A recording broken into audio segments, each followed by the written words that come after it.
Olá, nesse momento eu quero cumprimentar você que está me assistindo através desse vídeo.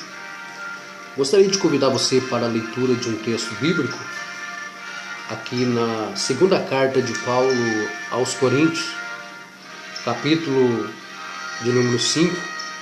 Gostaria de ler o versículo de número 10, onde a palavra de Deus, a Bíblia Sagrada, nos diz assim: porque todos devemos comparecer ante o tribunal de Cristo, para que cada um receba segundo o que tiver feito por meio do corpo. Ainda voltando aqui na primeira carta de Paulo aos Coríntios, no capítulo do número 3, o versículo de número 11 e o versículo de número 12 diz assim: porque ninguém pode pôr outro fundamento além do que já está posto, a qual é Cristo Jesus. E se alguém sobre este fundamento formar um edifício de ouro, prata, pedras preciosas, madeira, feno ou palha, a obra de cada um se manifestará. Na verdade, o dia declarará, porque pelo fogo será descoberto, e o fogo provará qual seja a obra de cada um. Nós encontramos aqui na palavra de Deus o relato de Paulo escrevendo aos crentes de Corinto a respeito do julgamento que a igreja ainda vai passar por ele. Que julgamento seria este? É bom lembrarmos que esse julgamento ele não é um julgamento de pecados. Ele não é um trono estabelecido para julgar pecados. E nem tampouco para dar salvação, estabelecer salvação.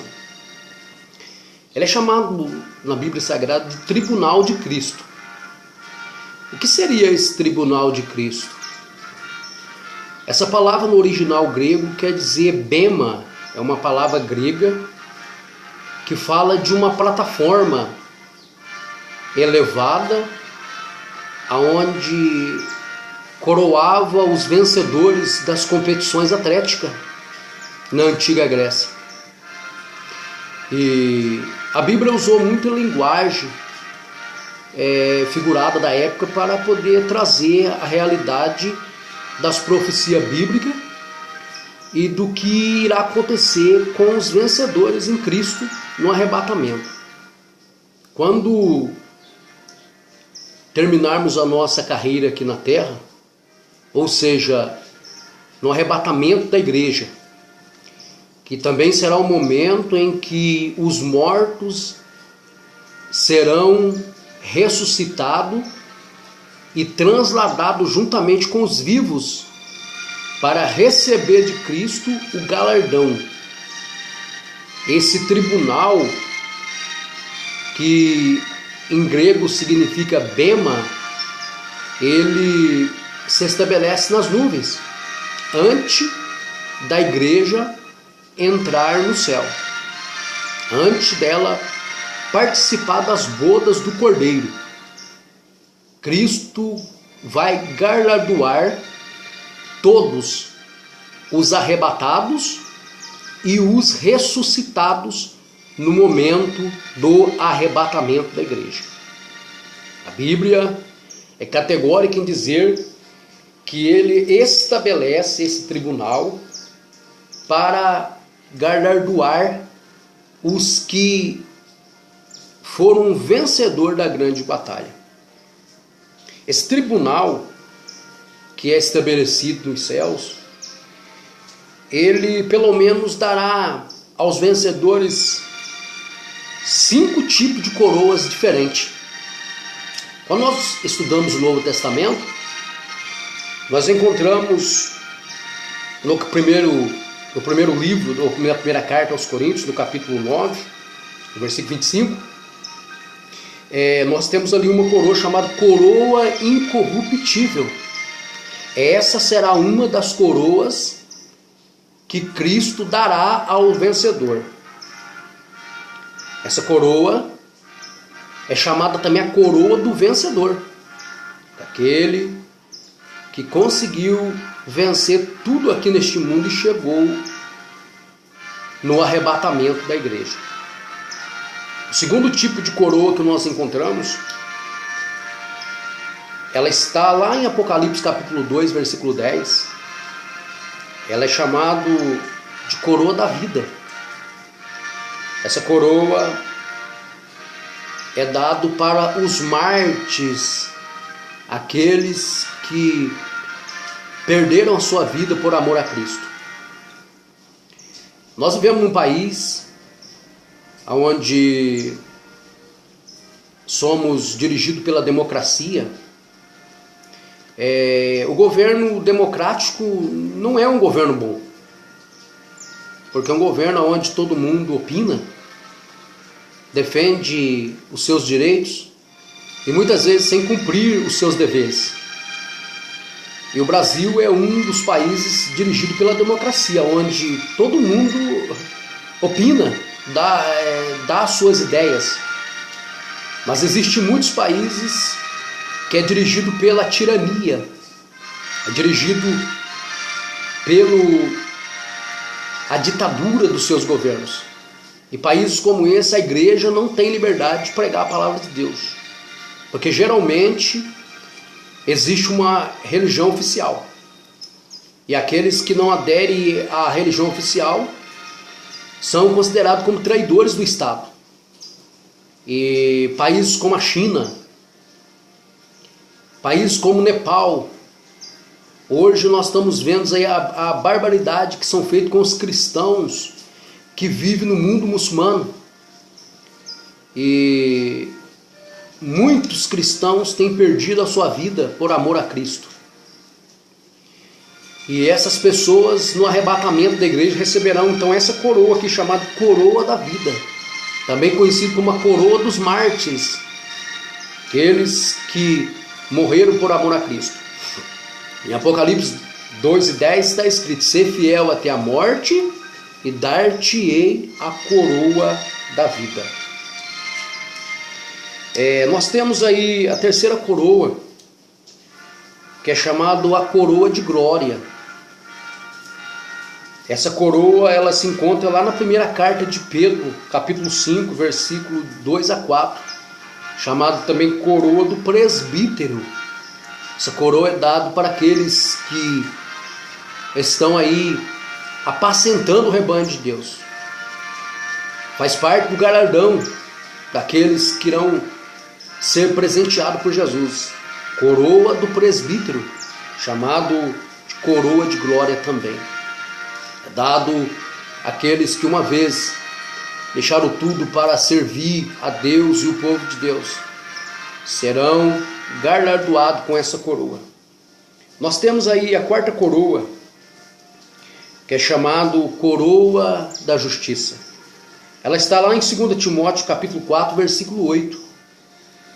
E é para aqueles que amam a vinda do Senhor, aqueles que amam a sua vinda.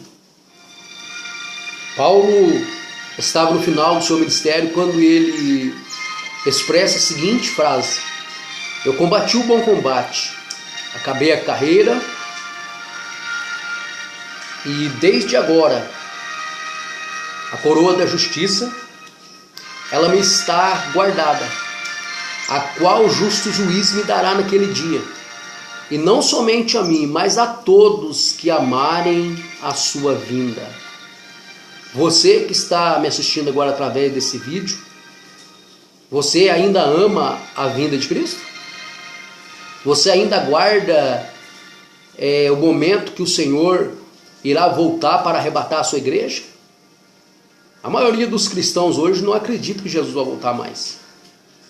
Nos Estados Unidos, por exemplo, 80% dos cristãos não acreditam que Jesus irá voltar. Mas isso está escrito na Bíblia. Pedro escreveu dizendo que no final dos tempos as pessoas iam dizer: aonde está a promessa da sua vinda? Desde que nossos pais morreram, tudo permanece como está hoje, então ele não vai voltar mais. Mas o apóstolo continua dizendo que um dia para Deus é como 1000 anos, e 1000 anos como um dia. É bom lembrar que Deus não vive no tempo. O tempo de 24 horas existe para nós aqui. Mas Deus vive na eternidade, Ele não vive no tempo. Não está limitado a tempo. E lembramos sempre daquela palavra que o escritor aos Hebreus disse lá na sua epístola, que um pouquinho de tempo que há de vir virá e não tardará. Então permaneça firme aguardando o momento do arrebatamento da igreja para receber a coroa da justiça. Coroa esta dada para aqueles que amarem a vinda do Senhor. Nós temos aí a última coroa, que é a coroa da exaltação. Também chamado de coroa do ganhador de almas. Ela está em 1 Tessalonicenses, capítulo de número 2, versículo 19 e 20. Essa coroa aí vai ser dado para os que ganham alma, aqueles que trabalharam no reino de Deus. Quando lemos aqui esse tribunal de Cristo, as nossas obras elas vão passar pelo fogo. Diz que essas obras serão conhecidas como ouro, prata, e também será conhecido como pedras preciosas, palha, madeira e feno. A madeira, o feno e a palha aqui representam as obras que para Deus não tem nenhum valor. Vale lembrarmos que nós, os cristãos, as nossas obras ela tem que estar superior às obras dos homens natural deste mundo. Quando nós lemos a palavra de Deus aqui, eu quero até ler aqui em Mateus, no capítulo de número 5, versículo de número 45, diz assim: porque faz com que o sol se levante sobre maus e bons, e chuva desça sobre o justo e injusto. Pois se amardes os que vos amam, que galardão tereis? Não fazem os publicanos também assim? Se saudares unicamente os vossos irmãos, o que fazeis demais? Não fazem os publicanos também assim? Se vós sede vós perfeitos, como é perfeito o vosso Pai que está no céu. Esse texto aqui transmite para nós uma ideia de que nós devemos representar a imagem de Deus aqui na terra. Deus não é parecido com nenhum homem, porque Ele trouxe a salvação a este mundo através de seu Filho Jesus. Quando criou o homem, a Bíblia diz que ao pecar o homem, Deus se arrependeu de ter feito o homem. Então Ele manda Jesus para morrer aqui por nós. E quando olhamos para a Bíblia Sagrada, quando nos manda nós que as nossas obras aqui ela tem que ser superior às obras dos homens. Se nós fazer só o que o mundo faz, o que as pessoas de bem aqui nesse mundo faz, a Bíblia nos chama a atenção que galardão nós teremos. Se você amar só quem te ama, se você fazer bem só aquele que te faz bem, que galardão você vai ter? Então é bom nós entendermos que nós cristãos, nós estamos superior a todos os demais homens. Ou seja, vivemos no mundo da contramão da vida. O que o mundo acha, o que o mundo faz, ou que o mundo tem como regra de vida, a igreja do Senhor ela anda na contramão desta regra. Nós somos pessoas diferentes, somos pessoas especiais, e estamos batalhando por um reino que permanece para sempre, que é o reino de Deus.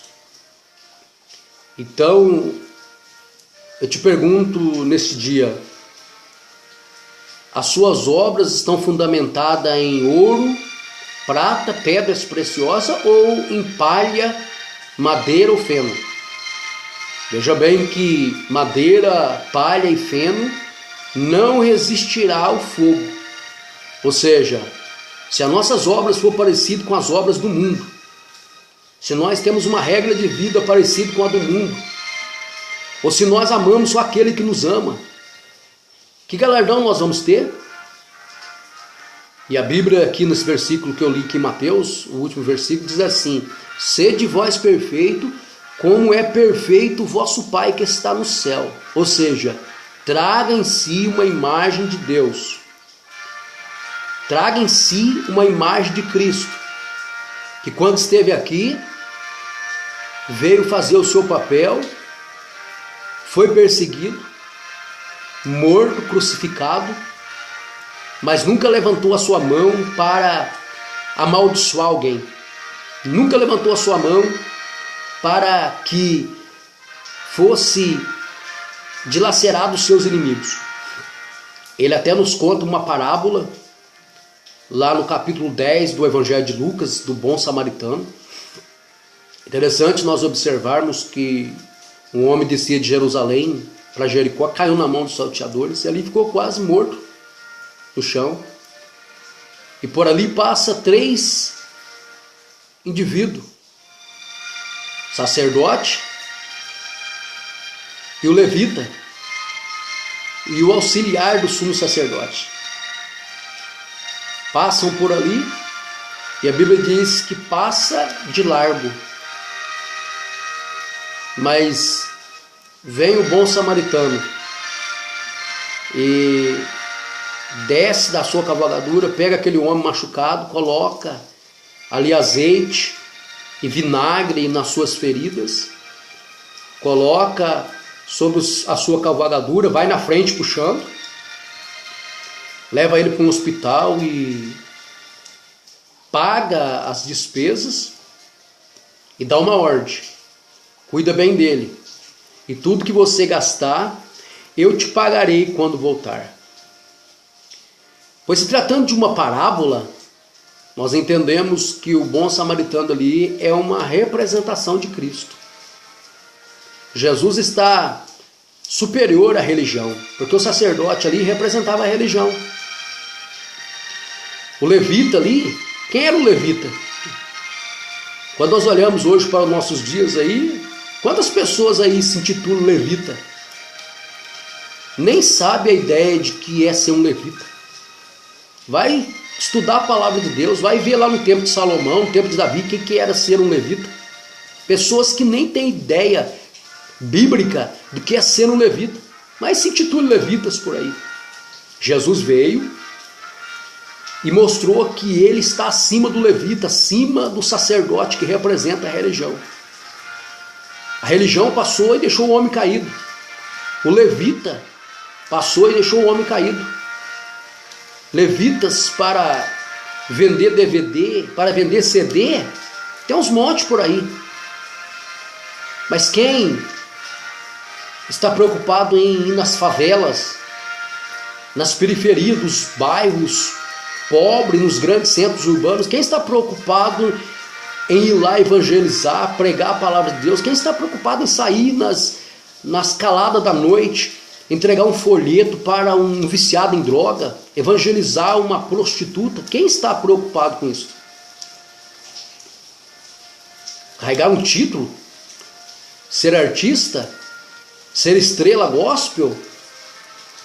Está cheio de pessoas por aí. Subir no palco? Se apresentar? Ó, querido, evangelho não é isso não. Evangelho está muito longe disto. Jesus nos deixa o maior exemplo aqui na parábola do bom samaritano. O samaritano era alguém que tinha compromisso. Ele estava indo de viagem. Os outros dois que passaram antes, estava passando por ali ocasionalmente, ou seja, passeando, dando uma volta. Eu me vou ver com um estranho ainda samaritano, ou ainda estranho no chão, caído aqui? Deixa para lá. Mas o samaritano, que era alguém desprezado da sociedade judaica, ele vem e demonstra o seu amor, mesmo odiado pelos judeus, sabendo que aquele homem que caiu na mão dos salteadores era judeu. Ele decide Jerusalém, com certeza, membro da igreja lá do sacerdote, do levita, estava ali caído como morto. Mas o samaritano, que morava num território cercado por tantas barreiras religiosas, políticas, discriminado pelos judeus, ele vem e olha para aquele homem caído no chão, ele pega aquele homem, coloca na sua cavalgadura e leva, e diz: cuida dele, e tudo que você gastar, quando eu voltar eu te pagarei. Esse é o Evangelho. Jesus fez isso por nós. E no tribunal de Cristo, no Bema, onde nós seremos galardoados, não seremos galardoados por aquilo que fazemos como obrigação. Andar direito com as coisas, amar é um dever, mas as nossas obras precisam estar acima disso. Jesus diz: se vocês fazerem só o que os homens fazem, que galardão tereis? Então que possamos nesta manhã ficar com esta palavra para a nossa meditação. Que você medite nessa palavra e que o Espírito Santo ele fale melhor no teu coração. Que Deus abençoe e que você seja um candidato a estar nesse tribunal para receber de Cristo o galardão e participar das bodas do Cordeiro. Eu te encontro lá, ok? Deus abençoe, em nome de Jesus.